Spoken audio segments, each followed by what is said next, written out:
Chicago was deep in winter, the wind off Lake Michigan cutting through every street corner like fine blades against the skin.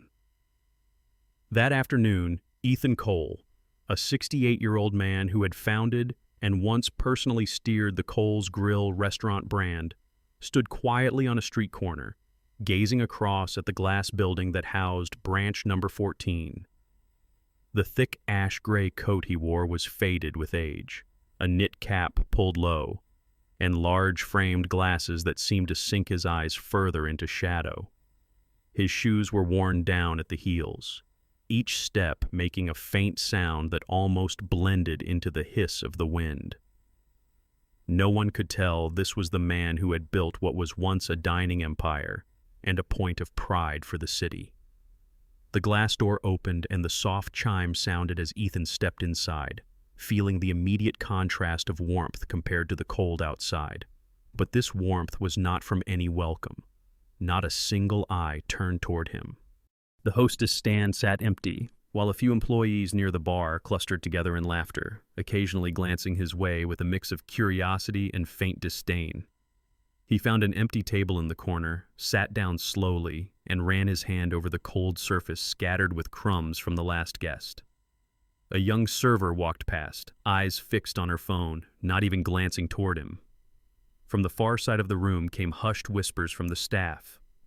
"Does he think he can afford a steak here?" Laughter followed, dry and short-lived, dissolving into the air. Ethan raised his hand in a small gesture. The shift manager, Travis Moore, about 38, broad-shouldered, shirt untucked, approached. His eyes narrowed and his voice carried a tone halfway between a joke and condescension. "I'm guessing you're here for the T-bone steak. Not cheap." Ethan only smiled, answering without a trace of irritation. "Medium rare, thank you." Travis shrugged and walked away, leaving him in the quiet. No one there knew that this man, treated as an ordinary diner of little consequence, was the very one who had laid the first bricks for Cole's Grill, who had stood behind the kitchen line in the early years, personally serving each plate of steak with pride. But today, in the eyes of those here, he was just another old stranger. Sitting there, Ethan let his senses take everything in. The sound of cutlery clinking at other tables, the hiss of the espresso machine, the chatter and laughter of a few groups of guests. It was all familiar, yet missing something that had once been the soul of the brand. Warmth. He looked out the window, watching snowflakes drift slowly through the air, then brought his gaze back to the room. A young couple had just entered, greeted immediately by staff who hurried over, pulled out chairs, and handed them menus with bright smiles. His own table, after nearly 10 minutes, still had no water, no greeting. Ethan was in no rush. He had spent a lifetime noticing the small details others overlooked, the way staff stood talking instead of tending to guests, the way an empty table sat messy with no one bothering to clean it, the way certain glances slid past him and quickly turned away as though his presence wasn't worth the time. He recorded it all, each small piece fitting into the larger picture he had suspected long before he walked in. Chicago's winter outside was bitter, but the chill Ethan felt now came from within a hollow space between what he had once built and the reality unfolding before his eyes. A hollow not carved by time, but by indifference, and he knew this afternoon was only the beginning of a truth he would be forced to face. Sitting quietly at a table in the corner, Ethan let his mind drift back through the years. More than 3 decades ago, he had walked into a space just as small as this, but that was the very first Cole's Grill. A tiny corner spot in the west side of Chicago where the smell of grilled meat mingled with the scent of freshly baked bread, where the laughter of customers and the clinking of silverware never seemed to stop. Back then, he was only in his early 30s, with calloused hands, a white chef's coat stained with grease, and eyes that lit up every time a plate of steak was set down in front of a guest. He remembered staying up until 3 a.m. to scrub the floors spotless, the burn marks on his arms from splattering oil, and the simple "thank you" that customers gave back through warm smiles. From that single restaurant, Cole's Grill grew into a chain spanning 4 states with 26 locations, each carrying the same values he had etched into its foundation: consistency, trust, and people. Ethan had always believed success came not just from the recipes, but from the way every guest was welcomed as an old friend. But recently, reports from the quality control department had made him pause. Location number 14, once one of their top earners, now sat at the bottom of the rankings. The latest quarterly report was filled with cold numbers, a sharp drop in returning customers, online ratings down to just 3.5 stars, dozens of anonymous complaints about poor service, slow food preparation, and even declining food quality. Some guests wrote, "Cole's Grill used to feel like home. Now it's no different from any other ordinary restaurant." In the meeting room, as charts glowing red filled the screen, a young partner looked him straight in the eye and said, "Mr. Cole, you built this, but something's slipping away, and faster than we think." Another voice added, more serious, "This location isn't just underperforming, it's tarnishing the whole brand." Ethan didn't respond, only glancing at a single photograph pinned in the corner of the report, a photo of him 30 years ago in that first kitchen, sweat running down his forehead, tongs in hand over a sizzling steak, the flames of the grill dancing behind him. That same photo still hung at this location, but now it was little more than an empty piece of decor. Finally, a quiet voice from the far end of the table spoke. "Maybe it's time you went there yourself. No announcement, no schedule, just walk in like any other customer and see it for what it really is." Ethan gave a small nod. He knew that any appearance under the title of founder would distort the real picture. To see the truth, he would have to become part of the background unseen, without name or title. That night, he stood before the mirror in his penthouse apartment. The reflection showed a man with silver hair, sun-weathered skin, and eyes still bright but lined with years. He set aside his navy suit and instead pulled on an old windbreaker, a worn knit cap, and thick-rimmed glasses that hid the familiarity in his gaze. Every movement was slow, almost ceremonial, as if he were shedding the role of founder to step into someone else entirely. When he was done, he looked at himself once more. No CEO, no shine of the brand, just an old man with eyes carrying the weariness of a lifetime. Inside him, a question rang clear. If they treat strangers poorly, what else are they hiding? The next morning, a battered pickup truck dropped him off in front of location number 14. He stepped down, took a deep breath, and pushed the door open. The moment he stepped through the glass doors, Ethan felt a chill that had nothing to do with the snow-covered Chicago streets outside, but with the way everything operated inside. There was no greeting, no welcoming glance. Staff members near the register clustered together, their conversation disjointed, punctuated by sideways glances at the new customer, as if sizing him up from head to toe. He stood waiting for a moment, but when no one approached, he quietly made his way to a table tucked in the corner. On his way, Ethan noticed a middle-aged woman in the restaurant uniform, a white shirt and black apron, her hair neatly tied back. This was Melissa Tran, around 52, with a kind face and eyes that held a trace of fatigue, yet still carried warmth. When their eyes met, she gave him a small nod and a faint smile, as if to say, "I see you." In the midst of an air thick with indifference, that simple gesture caught his attention immediately. Melissa was carrying a tray of drinks to another table when, over at the beverage station, 2 younger employees, Jordan and Kayla, leaned against the soda machine, whispering just loud enough for him to hear, "She's slow as a turtle. I don't know why she's still here. Should have retired ages ago." A quiet snicker followed, tinged with contempt. Ethan didn't react, only took note. He had once been the young one in the kitchen, and he knew what it meant to work alongside those with years of experience, and the difference between respect and condescension. 7 minutes passed from the time he sat down, still with no water, no menu in hand. Meanwhile, a young couple who had arrived minutes after him were quickly seated by the window, menus open, glasses of water set in front of them. The contrast was stark. Ethan didn't hurry, his gaze calm as he continued to observe, the table by the door still littered with crumbs from the previous guests, a chair pushed far out and left askew, the bar cluttered with unwashed cups and glasses. At last, Melissa came to his table. No perfume, no heavy makeup, just a soft voice and the careful way she placed the menu before him. "Good afternoon. Thank you for waiting." As she leaned down, the menu slipped from her hands and fell to the floor. She bent to pick it up, her knees stiff, her left wrist wrapped in a support band.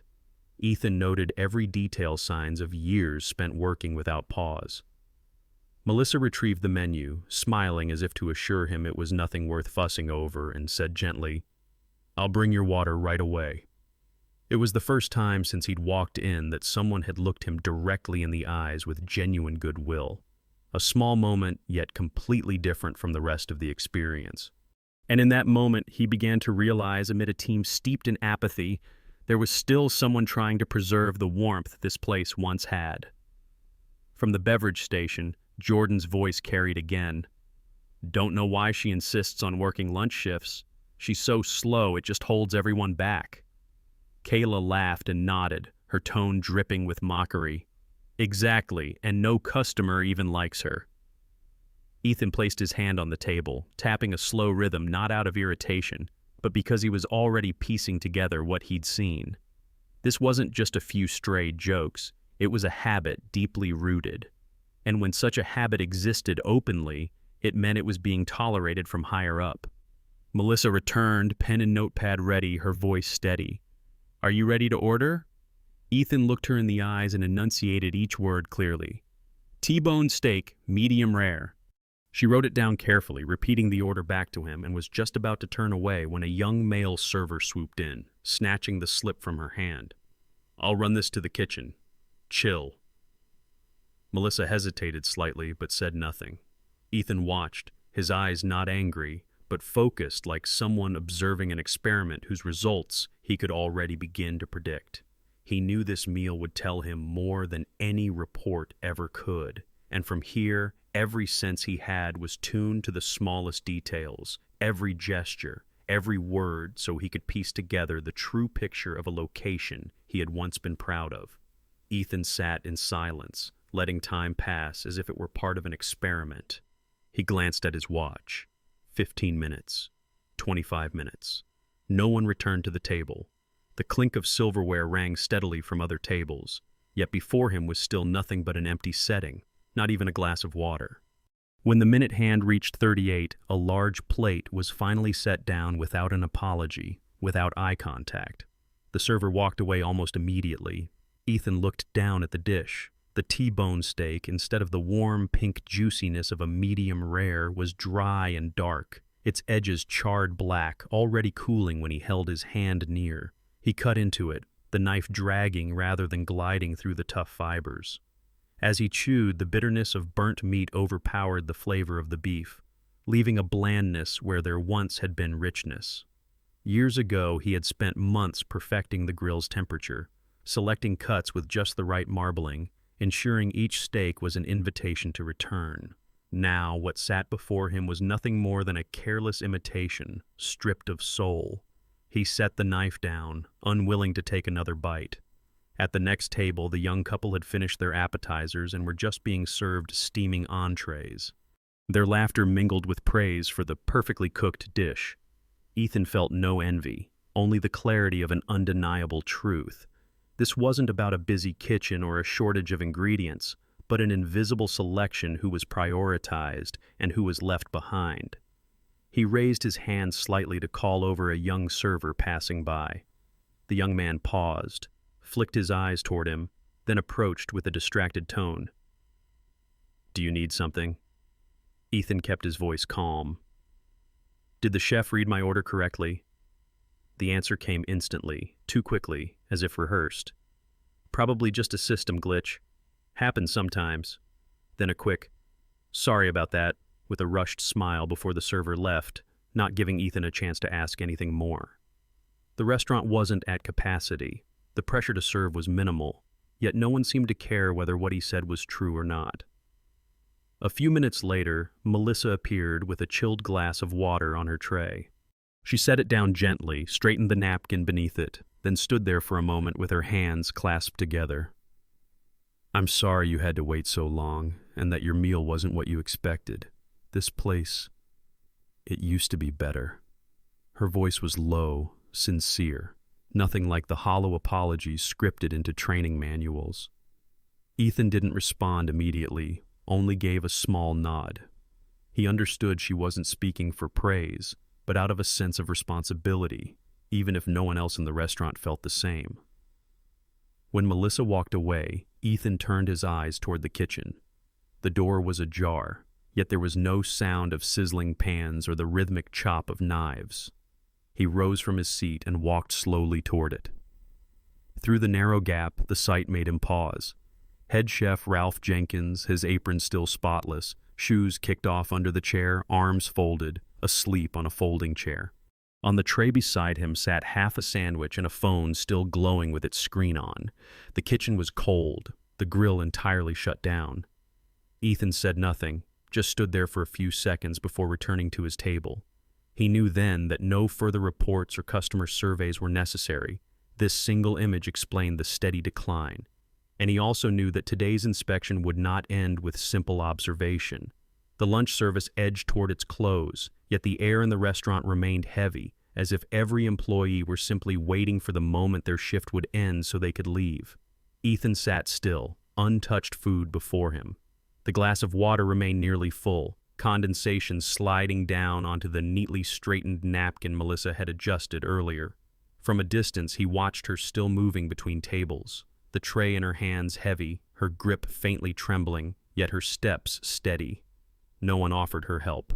Other staff passed by without so much as a glance, as though she were merely a fixture in the background, not a person working to keep the entire section running. When Ethan finally decided to get up and settle the bill, Melissa was already waiting at the counter.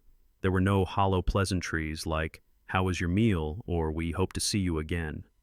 She simply slid the small payment tray toward him. On it, alongside the receipt, was a folded scrap of paper, placed subtly so that only he would notice. Her eyes gave no signal, no wink, only a slight nod before she turned back to the stack of dishes waiting to be cleared. Ethan picked up the paper, feeling the rough texture of standard printer stock, the corners slightly curled. He didn't open it right away, slipping it into his coat pocket instead. Only once he sat back down in a quiet corner did he carefully unfold it. The handwriting was uneven, with patches of smudged ink as if written in haste. The brief lines carried a weight far beyond their length. "I've tried speaking to management. They cover for each other. No one listens anymore. If you're someone who can change this, please come back as yourself." Ethan read it slowly, each word anchoring itself in his mind. She wasn't pleading for help, nor complaining she was placing a fragile hope in someone she had no idea she even knew. He folded the paper again, keeping it closed in his palm. The noise of the restaurant seemed to fade, replaced by a thick, pressing silence. This wasn't just a note, it was a distress signal from deep within a rotting system, sent by one of the few who still believed in the original values. He rose, walking slowly toward the door. No one noticed. No one offered a goodbye. But in his coat pocket, the paper felt like a vow. He knew he would return, and next time, he would not come as an anonymous old man. The next morning, Chicago's winter sky was an uncharacteristic clear blue, thin sunlight glinting off the glass facades of the city's buildings. Standing before the mirror, Ethan slipped into a perfectly tailored gray suit, a crisp white shirt pressed to perfection, and a deep blue tie that was simple yet refined. His black leather shoes gleamed, polished to a mirror shine. Gone was the worn knit cap, the faded windbreaker, and the thick-rimmed glasses that had masked his gaze this time. He would walk in as his true self, the founder of Cole's Grill, owner of the entire chain, the man who had built a single small restaurant into a brand spanning 4 states. A black sedan pulled up in front of branch number 14. As the door opened, a gust of winter air swept in, but it could not dim the weight of his presence. Ethan stepped out, posture straight, stride slow but steady. When he pushed open the glass door, the chime sounded just as it had the day before, but the reaction inside could not have been more different. The young hostess, mid-conversation with a coworker, froze in place, eyes wide, lips parting as if to speak but catching on the words. A ripple of murmurs spread through the room. Is that? It's him. Ethan Cole. Staff near the bar straightened immediately, some glancing down at their shoes in embarrassment. Travis, the manager, emerged from the back, a grin still lingering from a joke he had been telling, but it vanished the instant his gaze met Ethan's. The color drained from his face as quickly as water sinking into dry sand. Ethan didn't need to raise his voice. He simply stood there, his eyes sweeping slowly across each face before he spoke, his tone clear and measured. "Thank you all for yesterday. You showed me more than any report ever could." His voice was low, every word landing in the thick silence. He stepped forward a few paces, stopping near the register, and turned to address the entire staff. "I want everyone here, all of you." Chairs scraped, hesitant footsteps approached. The employees gathered in a loose circle, some avoiding his eyes, others glancing at each other nervously. Travis stood at the back, arms crossed, but his gaze was already wavering. Ethan slowly unbuttoned his jacket, as if drawing out the moment. "Yesterday I was here, not as the owner, but as an ordinary guest. I waited for my food, I tasted the steak, and I saw how customers were treated." His eyes locked on Travis. "You were in charge of the shift yesterday." Travis swallowed hard, forcing his voice into something resembling calm. "Yes, sir, I just stepped out for a moment." Ethan gave a slight nod, not in agreement, but in acknowledgement. "I know, and I also know what happened while you were here." He listed each failure in turn: guests left unattended, meals arriving cold and cooked incorrectly, customers walking out without anyone stopping them, the sound of mocking remarks between staff carrying across the dining room. "Do you have any explanation for that?" Travis drew in a breath, clinging to an excuse. "We were short-staffed and the ordering system was acting up." Ethan cut in, his voice even. "So the system is what ignored the guests? The system is what laughed as they left disappointed?" Silence. Not a single reply. The air tightened, but Ethan didn't need to shout. He knew that sometimes the truth, spoken plainly, could weigh more heavily than any threat. The room was so silent that the ticking of the wall clock seemed louder than usual. Ethan let that silence hang for a few more seconds, just long enough for eyes to start shifting. Then he slowly turned to Melissa, who remained at the far end of the line, her hands clasped in front of her apron, her gaze steady and unflinching. His voice softened. "Yesterday, why did you apologize to me?" Melissa didn't rush to answer. She drew in a quiet breath, then spoke in a low but firm tone. "Because I couldn't do anything more. You deserved better service, and I knew I couldn't fix everything on my own." The words seemed to drop to the floor, spreading through every corner of the air. There was no excuse, no shifting of blame, only a bare, honest truth. Ethan inclined his head slightly, his eyes faintly glistening but his composure intact. "You think you failed," he said, "but you're the only one who hasn't forgotten the values this place was built on." He turned back to address the entire staff, his voice firm. "Yesterday, she was the only one who showed real care, not because of a title, but because she understands that this job requires heart, not just hands." A few employees lowered their heads. Travis stood still, jaw tight, but the confidence in his eyes was gone. Ethan faced him fully. "You are the one leading here, and you have allowed a culture of disrespect toward customers and coworkers to exist and spread. That will not continue." He paused, giving the weight of his words time to sink in, then spoke slowly, clearly, each word deliberate. "Your employment is terminated, effective immediately." Travis opened his mouth to speak, but no words came. He looked around, hoping someone might intervene, but not a single voice rose in his defense. Ethan's gaze remained calm, neither gloating nor angry, only the certainty of a decision long considered. He turned back to the rest of the staff. "You can all choose to stay, but starting today, Cole's Grill will return to what it was built to be. No more overlooked details, no more snide remarks behind backs, and no more treating guests like inconveniences. This isn't optional, this is the condition for keeping your job." No one objected. A few nodded slightly, some arms lowered as if they had been waiting for this moment for a long time. Ethan knew this was only the first step, but if it didn't begin today, all that would remain would be a name on a sign, hollow on the inside.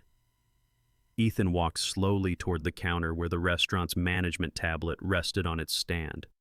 He unlocked it with the master code, and the screen lit up with the order list, work schedules, and the archive of customer feedback.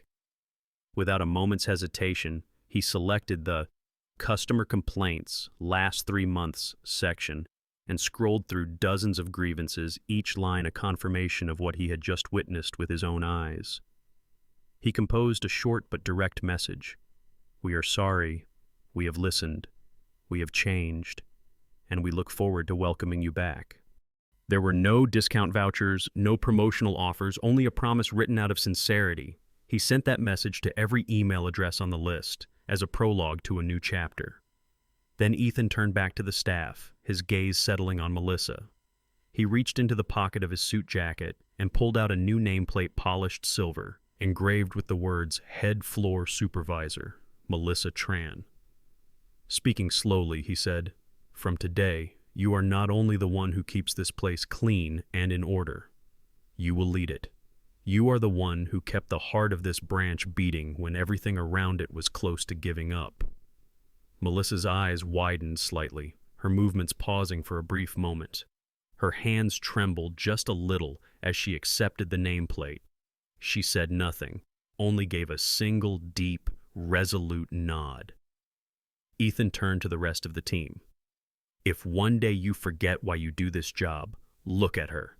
She is the example of true dedication, not needing a title, yet acting like a leader." A few scattered claps broke out, then grew louder and more unified. It was not the polite applause of obligation, but genuine recognition, something rare in an environment used to dismissing quiet efforts. Ethan let the moment settle before continuing. "Starting this month, I will show up at any branch, at any time, without notice. Not to look for faults, but to see who truly cares when no one is watching." He glanced around and saw eyes reflecting a mix of unease and determination. This was the first sign that what he had just done was not merely a personnel change, but a clear message. Cole's Grill would not settle for merely surviving in silence. It would live with purpose every single day. The glass door swung open and the soft chime of the entry bell rang out. A young couple stepped inside, their faces still carrying a hint of shyness as they glanced around for someone to greet them. This time, they didn't have to wait. Melissa was already standing at the reception area, her apron neatly pressed, the new nameplate gleaming under the lights. She offered a genuine smile free of any strain, and said in a gentle yet warm voice, "Welcome. You've arrived at just the right time." Afternoon light streamed through the large glass windows, casting a soft, golden hue across the space. In that atmosphere, everything seemed to move at a slower pace. But not from idleness, there was presence, there was attention. In the background, the staff moved with a smoother rhythm, no longer gathering to chat idly, no longer wearing expressions of detachment. Tables were cleared as soon as guests left, chairs were set neatly, silverware aligned perfectly. From across the street, Ethan watched through the glass. He saw Melissa handing menus to the new guests, saw another staff member bringing water without needing to be asked, saw the subtle satisfaction in the way the couple looked around. He knew culture couldn't change overnight, but this moment was a first step. And sometimes one step in the right direction is enough to change the course of an entire journey. The cold Chicago wind still stung his face, yet Ethan felt a different kind of warmth, the warmth he once thought he had lost as the brand grew larger. He smiled, his hand brushing lightly against the inside of his jacket pocket where the folded note from the day before still rested. It was not just a message, but a reminder. A business survives because of its people, and its soul lives in those who quietly uphold its values every single day. He turned away, stepping into the flow of people on the street, not to forget, but to remember that even when the brand bore his name, it still needed keepers of the soul like Melissa to truly live. And somewhere, in each branch, he hoped he would find more people like her, or help them become so. From the perspective of someone who has worked alongside many businesses, I believe the true strength of a brand does not lie in the number of locations it has or in record-breaking revenue, but in how it treats people, both customers and employees, when there are no spotlights or cameras watching. A flawless process can keep things running, but only heart and dedication can keep it truly alive. Melissa proved that. Ethan recognized it. And Cole's Grill was given the chance to start again. If you also believe that keeping the soul is something that must never be lost, leave a comment with the 3 words, "Keep the value," as a reminder to all of us that sometimes just one person's persistence can save the soul of an entire organization. Don't forget to hit like to support meaningful stories, subscribe so you won't miss the next journeys, and join us in continuing to seek out the quiet yet powerful individuals who are keeping this world a better place each and every day.